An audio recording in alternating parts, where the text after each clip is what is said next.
Hello, everybody, and thanks for joining our Radio GAMeC Saturday Night Live.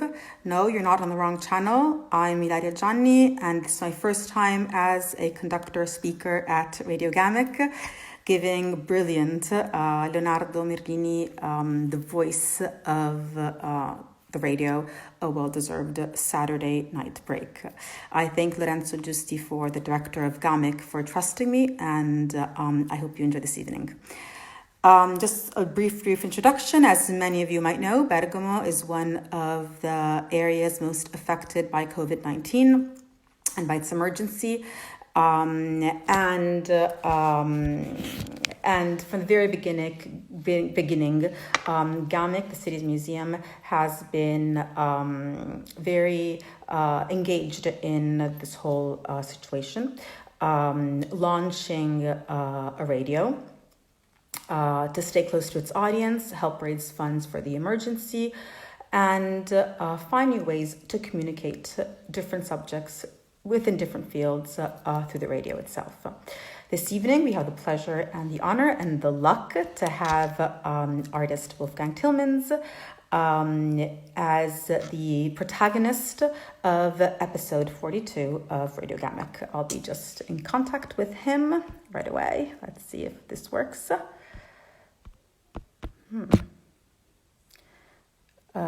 Here we are.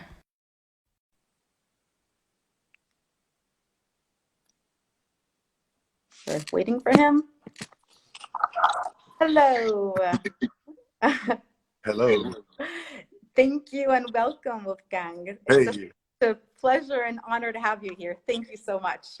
This is also a first one for me. Oh, great. So we're the two of us sharing. Fantastic. Okay, here we are. It wasn't working first. So just to break the ice, have you been dealing with this COVID-19 emergency in your house studio, and how's it going in Berlin? Fortunately, I've been able to be in my studio and make good use of it. Of course, we all kind of experience very similar thing. So I find it's always a bit awkward to just talk how I'm doing. I think first of all, I'm lucky and I'm grateful that I haven't been personally affected.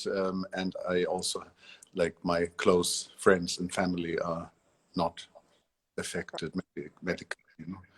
So I want to keep it that way, and we will start opening up the studio again next Monday, and sort of with a half full shift, and it's sort of big enough a space that we can enact the 2-meter distance fairly safely. So you'll be able to get back to work? Yes. With the whole and of course for me, I was able to do things that I wasn't able to do because or I chose not to do. So it was a great thing to catch up, and I guess also on Instagram one could see how people posted old pictures. People were able to look at old things through old pictures. It's been productive for me in that way also. There has been a nostalgic kind of wave that was nice to go back to one's past. It's been quite a trend lately, yes. So after this introduction, of course, I wish to go in depth with some precise questions. And I want to begin reading some extracts from your anti-Brexit campaign statement from May 26, 2016. So it's 4 years ago. Oh my God. Exactly. Which it seemed like yesterday, but it is 4 years ago. Yes. Crazy, yeah.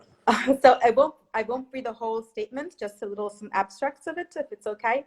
So I'll be just reading, so my eyes will go there. The reason why I felt compelled to get involved in the UK EU referendum are personal. My lifelong involvement with the UK, my love for the UK and its culture, music and people, my career's groundedness in Britain, and the always warm welcome I felt here as a German. I see myself as a product of the European post-war history of reconciliation, peace, and exchange.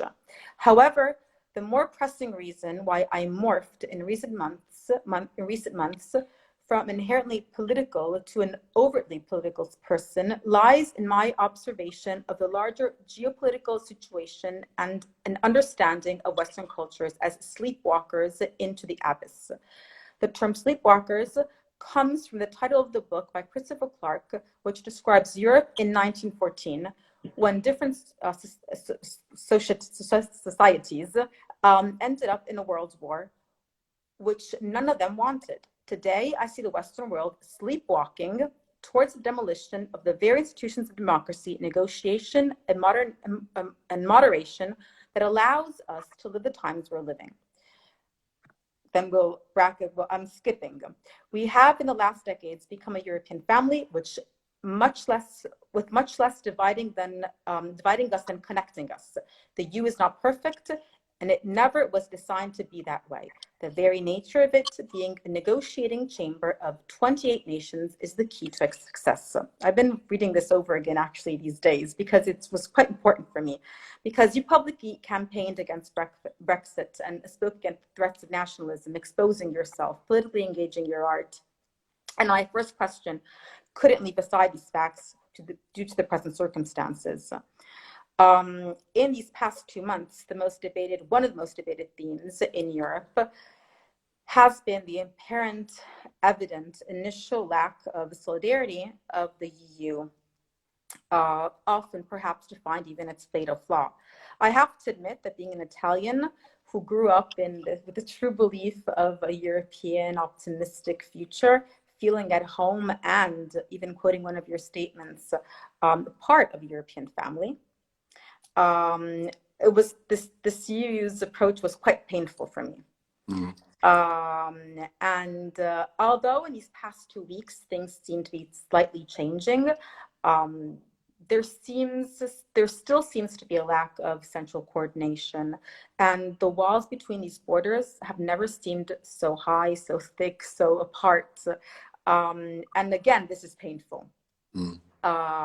So in a moment in which people perhaps would kind of want to or desired to have that presence of the EU as a force, even to go against these nationalist forces that have been gaining strength and consensus all over Europe, and not only in Europe, of course, as we know very well.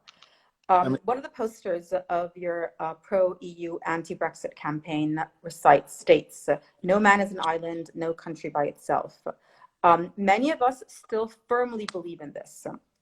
Yet the question is, are all European countries prepared to share some of the burden of this crisis? And as an artist that stood up for the EU, what are your hopes or thoughts in regard to this? So the thing is, the failings of the EU, they have been acknowledged. Ursula von der Leyen explicitly even apologized for them in front of the European Parliament. And but of course, the thing is, the EU, for example, never had any a mandate in medical issues. No? Yeah. Like healthcare, it was a strictly national thing that was never touched and handed over in any way to the EU. And I think the problem is that we all politicians and political parties in the 27 member countries act as if the benefits of the EU are their merit, and they only talk about the failings when they talk about the EU. And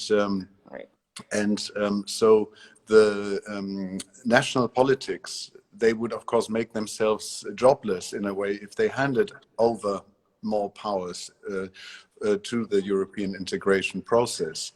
And they don't really communicate how integrated we actually are with each other, because we EU citizens, we live this life every day. I mean, we benefit from food safety, from data protection, from, I mean, like the list is long.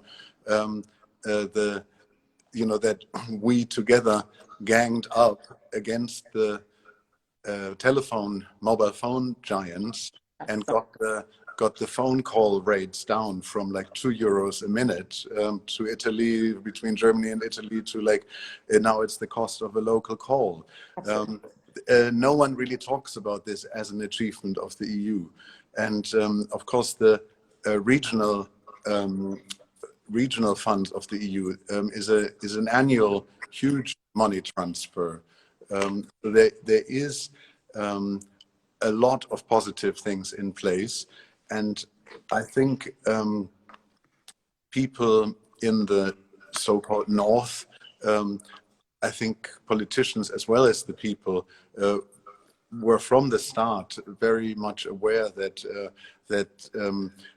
they have to come together and help shoulder the burden together. There was never any sense of glee or of any kind of lack of compassion. I can only tell you that people here were very much caring about what went on in Bergamo and what is going on in Bergamo. And I felt, I mean, that's also in the last years, I felt that this sense of caring and being interested in each other is something that really is a European reality. When something, you know, like the bridge collapse in Genova, that felt very, very close. You know, it didn't feel like a distant country. And I think that it could be actually not the end of the EU, but maybe it could really bring people together. And one has to say, of course, there's the word Corona bond, and it's been. One has to see that it has to be a compromise, which both sides are comfortable with. Like, it is not so that the North is just not giving. It will result in a lot of giving, but I am of course not in European politics, and I just hope that the parties and the national politics will understand and come together and help the lesser fortunate or like the economies that are suffering most. I really hope so. Listening to you and what you say is absolutely, it's just kind of this positive shot, which I think we all kind of need, and most of us probably even are very convinced of. So I was reading the other day of this new this new resolution called SURE, which is the first let's say legislation, this first attempt for the EU to even speak about social systems, so that will take care of the unemployment that will. Yes. But that, I think that's absolutely fundamental, because the EU had never even thought about, well, had never speaking openly about social statuses and situations and emergencies up to this moment. So absolutely. I mean, I think in general, people will realize that that there has to be stronger influence of politics into how we are running business, how the economy is run, because it can't be that every 10 years the public is bailing out private businesses without then things changing. Exactly. Of course, the nature of this crisis is very different, but the private sector always takes all the benefits and commonizes the risk. Exactly. So you spoke, and what you're speaking about is a lot of solidarity, togetherness, caring, and these are achievements. keeping on the idea of solidarity and togetherness, and bridges, because you spoke of bridges before. Between Bridges is the not-for-profit exhibition space that you founded in 2006 in your studio in London, and then relocated in Berlin in 2014, and now it's a foundation since 3 years, 2017. It addresses advancement of democracy, international understanding of the arts, LGBT rights, and recently, Between Bridges has initiated the project 2020 Solidarity, going back to solidarity, that is aimed at helping cultural workers or cultural, let's say, cultural and music venues, more than workers venues, so institution spaces, community projects, independent spaces, publications that are threatened by the current crisis. Yeah, the idea was that that I was approaching the Berlin lesbian and gay magazine Siegessäule and wanted to offer them a limited edition print. And then I realized that they didn't quite actually know this, how editions work, being not part of the art world as such.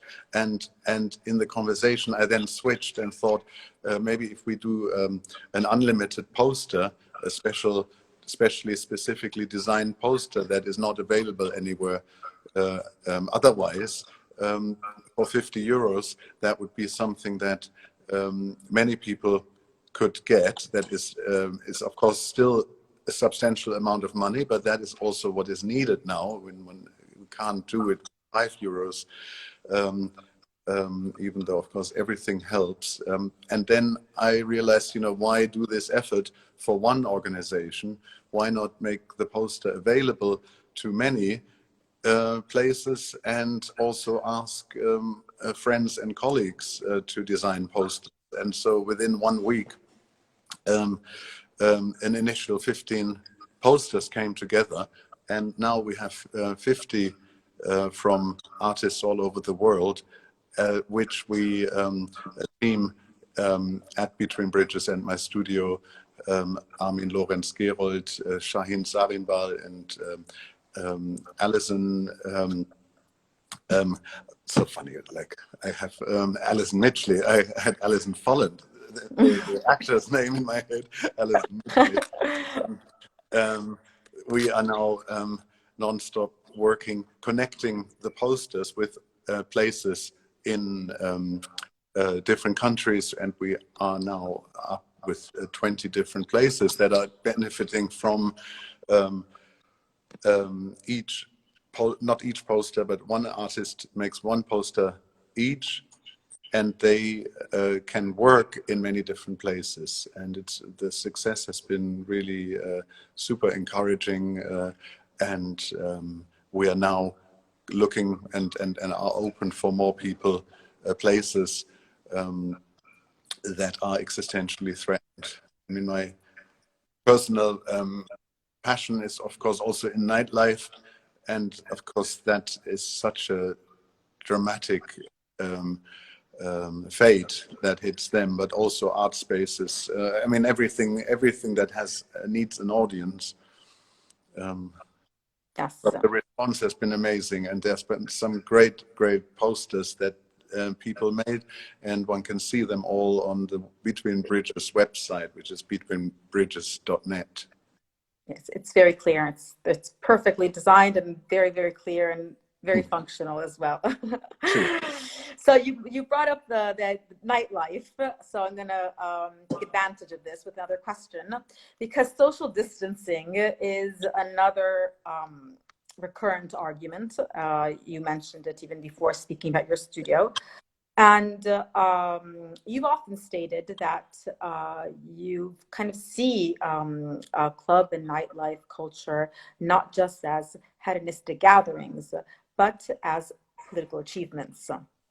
So there is a sentence that stuck to my head really, that in which you say, I was always aware that this freedom was only possible because people were not as afraid as they used to be. And this again, this word afraid stuck to my head, because fear and suspicion today towards the other has become kind of a haunting companion of every day. I mean, myself, I go out and go shopping and I see somebody coming my way and I go the other way around, because it's almost that we're scared from the other person that we don't know. But we also still have a huge desire to relate, otherwise we wouldn't be facing a screen with Zoom or with Instagram or with all these social channels. So I mean, that's something that we'll have to deal with in the near future. With this physical distancing that I prefer calling physical distancing rather than social distancing. Mm-hmm. There will be social effects, though, in the long run with this physical distancing. So what does the desired and necessary future of gatherings look like for you? Of gatherings? Gatherings, yes. Any kind of gathering, being nightlife, being museums, being people together in a space. Yeah. I mean, I have lived through a viral pandemic before. Like I grew up in the 80s, and basically the same year that I had sex with a man for the first time was when AIDS hit the front pages of the magazines and newspapers, and of course people like gay life didn't shut down. People carried on living, and it was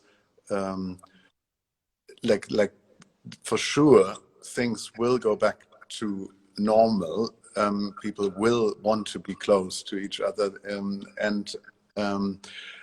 so these most apocalyptic projections I just can't believe.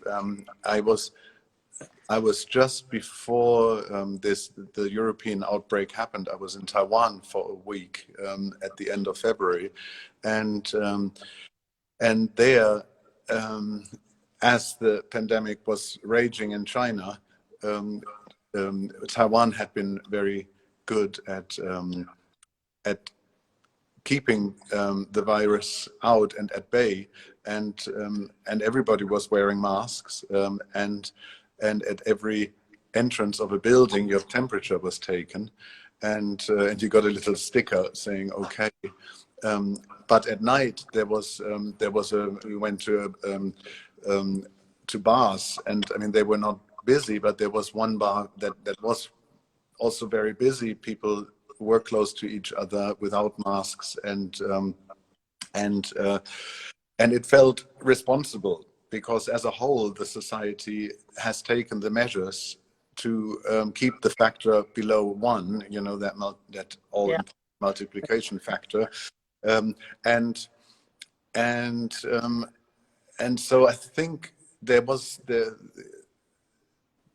it's been lucky that Europe hasn't been hit by the previous viral outbreaks, that the SARS and the MERS, but in Korea and in Taiwan, they all said that because we had SARS, we acted immediately.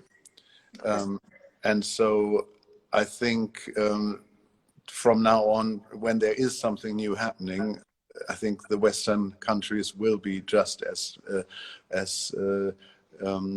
vigilant and active. And of course, there is this big difference in attitude that European or American thinks, oh, if masks don't protect me, I won't wear them. Whereas we know that in Asia, people wear them also in normal years. When they are not feeling well or when they have a cold, they put on a mask to protect others. And that mindset,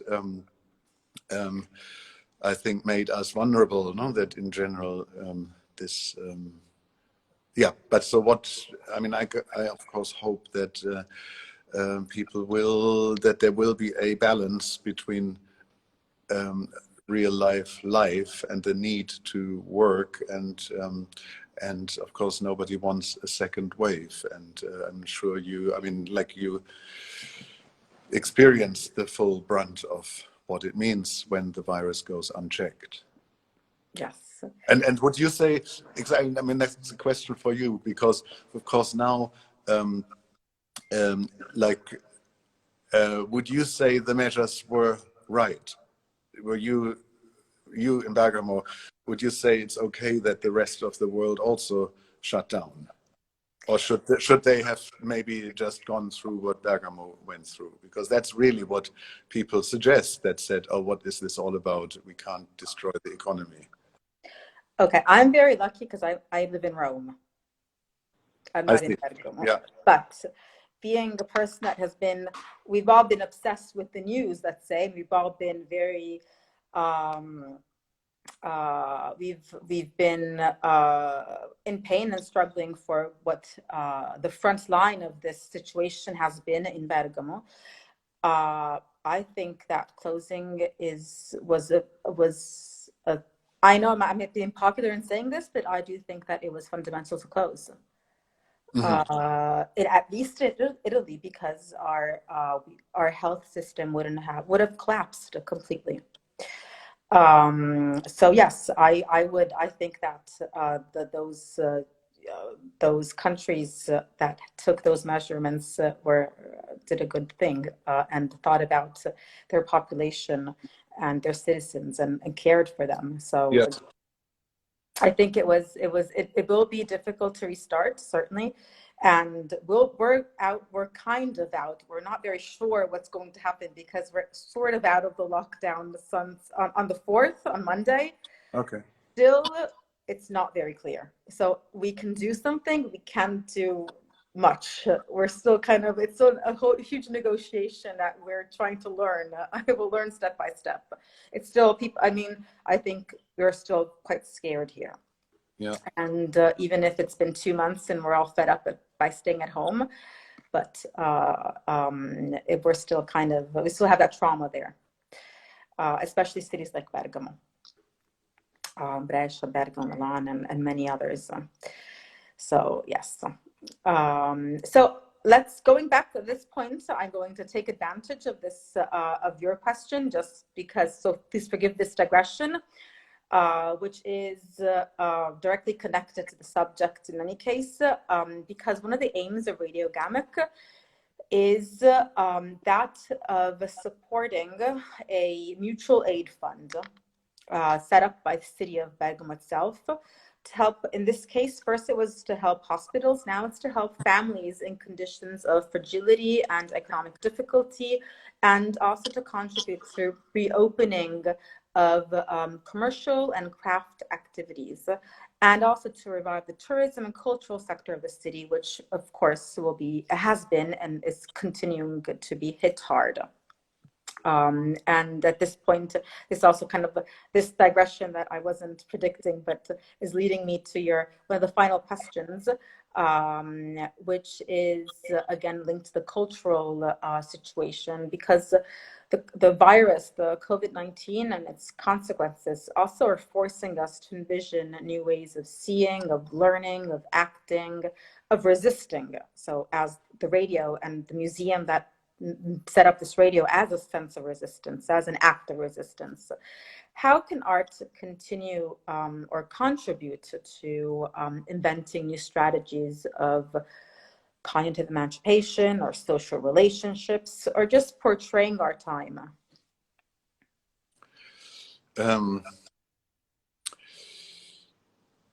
I mean, there was just an article by Hans Ulrich Obrist in the Frankfurter newspaper today, where he drew connections to the Great Depression in the United States in the late 1920s, when the government actually employed artists to, for example, photographers, some of the best known photographers, to document the effects of the Great Depression, but also developed art fund, public art fund to for public buildings to all have commissioned artwork, and where artists were very much working inside the community, and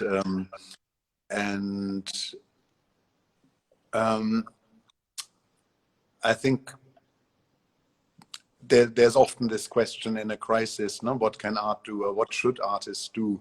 And I feel it's important not to single out artists too much, because You're right. they have there is a freedom that comes with art that doesn't have to always have a purpose, and so I would more put it this way. I think I would, like, artists should feel encouraged that that what they say actually does carry weight and does make a difference, or can shape shape the society we're in. Sometimes I feel artists are nowadays a bit shy to get involved, and but when you think about the past, all the great achievements, social achievements, be that women's voting rights 100 years ago, or everything else progressively happening in the last century, had also been accompanied by art, by the arts, by music, by the way we look, the way we dress. I mean, all political, societal content is accompanied by visual or other arts, and I'm sure, you know, some people, some artists won't directly want to directly engage in this, but that's also their freedom. I think what is essential, of course, is to, even though it is extremely important that you said crafts and industry and everything gets supported, families,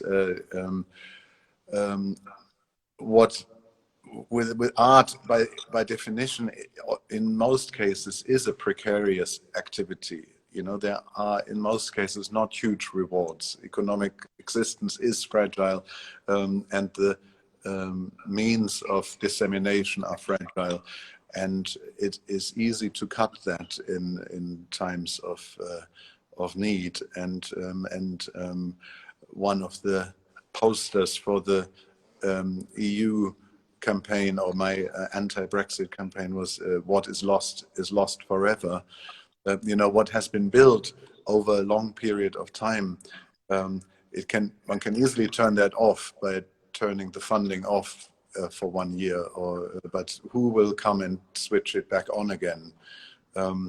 And so I hope that also those cultural activities that are not seen as high culture, like dance music, clubbing, the social life that goes on in bars and sort of community art bars, music venues, that is not just seen as fun and hedonism, but as the lifeblood and the fabric, the social fabric of our cultural life, and people don't let that die.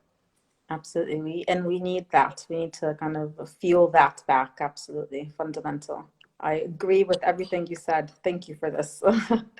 This last question, because many people have been asking questions and I can't go, I was trying to go through some of the questions, but there are so many. But one of the recurrent questions is, what have you been doing in your studio? What have you been producing? How has this domestic confinement or studio confinement, how's that this influencing your practice, and what have you been doing?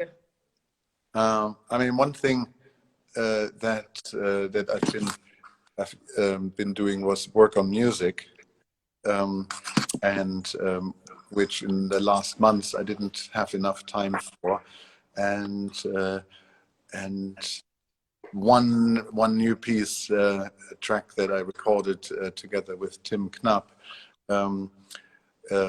will be on NTS Radio tomorrow morning. Wow, what time?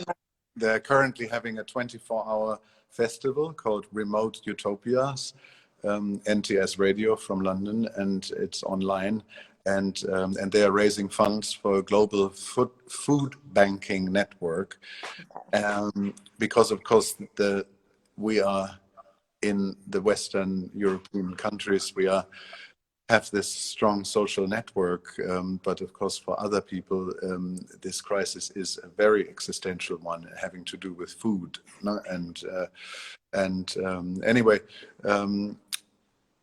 as I have a 15-minute contribution, I close the 24-hour program, which ends tomorrow at 9 London time, 10 Italy or German time, and it's on from 9:45 until 10. And the first 10 minutes will be a playback of a spoken word piece that I recorded in 2018 called "I Want to Make a Film."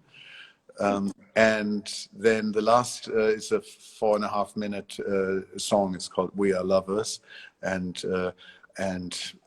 somehow in recording it under this this distant, sort of lonely kind of mood, gave the lyrics that I wrote in 2017 a whole sort of different vibe. And so we leave you with this radio program, and we listen to you tomorrow. We tune again back to you broadcasting tomorrow at 9:45 live on NTS Radio, right? With another podcast, completely different. Yes. Great. But, yeah. So, yes. So thank you so much for your time, Wolfgang. Thank you. Really appreciate it. This has been so special, meaningful, and I will be. I'm an early bird, so I will be listening to tomorrow morning. That will be my first thing with my children. Yes, thank you. And I hope to see you soon. I hope to see one of your shows soon. We all hope to, probably. Yeah, and let's hope we can do so in person. Yes, absolutely. Thank you again. Thank you. Thank you. Bye. Thank you. Bye. Ciao. Ciao.